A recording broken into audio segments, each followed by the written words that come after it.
Študentska organizacija Slovenije si že dlje časa prizadeva urediti določene zadeve po področni zakonodaji. Opažamo veliko majhnih zadev, ki bi jih bilo v posameznih zakonih treba spremeniti, in ker nismo želeli čakati več na politiko, smo se odločili, da sami pripravimo predlog zakona, in prvotni namen je bil, da bi s podpisi 5000 državljanov in državljank vložili ta predlog zakona v zakonodajni postopek. Ker pa je prišlo pri teh tehničnih zadevah do določenih zamikov in bi se zbiranje podpisov zavleklo v jesen, smo se odločili za drugačno pot in nasproti nam je prišel predsednik Državnega zbora, ter je on kot prvi med enakimi, torej kot poslanec, kot predsednik Državnega zbora, vložil predlog zakona. Predlog zakona ureja 4 glavna področja. Eno je recimo dohodnina, kjer se splošna posebna olajšava dviguje na 3300 evrov, kot je bila na predkrizni ravni.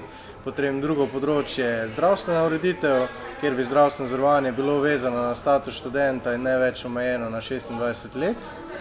Potem je področje štipendij, kjer bi omogočili prejemanje državne štipendije tudi državljanom Evropske unije, kar nalaga že sicer evropska zakonodaja, pa je zaenkrat še ne upoštevamo. In pa pri dodatku za bivanje bi bila možnost pridobitve le-tega tudi med študijskim letom. Potem pa ostane še prehrana.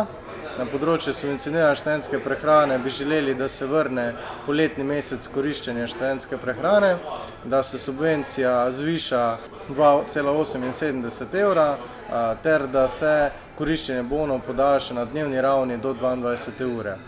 Ostane nam pa še področje visokega šolstva, kjer smo dali noter predlog, da se status kljub predčasnemu diplomiranju na drugi stopnji obdrži do konca študijskega leta, in pa še druga stvar, da bi se na zakonski ravni uredile nek položaj in pravice študentov s posebnimi potrebami, se pravi študentov z zdravstvenimi težavami, študentov športnikov in tako dalje.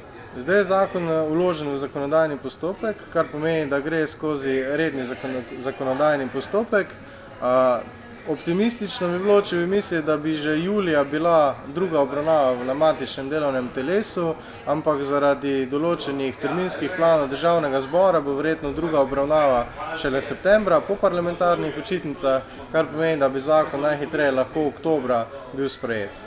Zdaj, če bo oktobra sprejet, bo določene stvari začele veljati takoj z dnevom sprejema, oziroma 15 dni po objavi v Uradnem listu. Določene zadeve, ki pa terjajo daljše priprave ministrstva in pa izvajalcev določenih storitev, bojo pa začele veljati verjetno s 1.1. ali pa še kakšen mesec kasneje.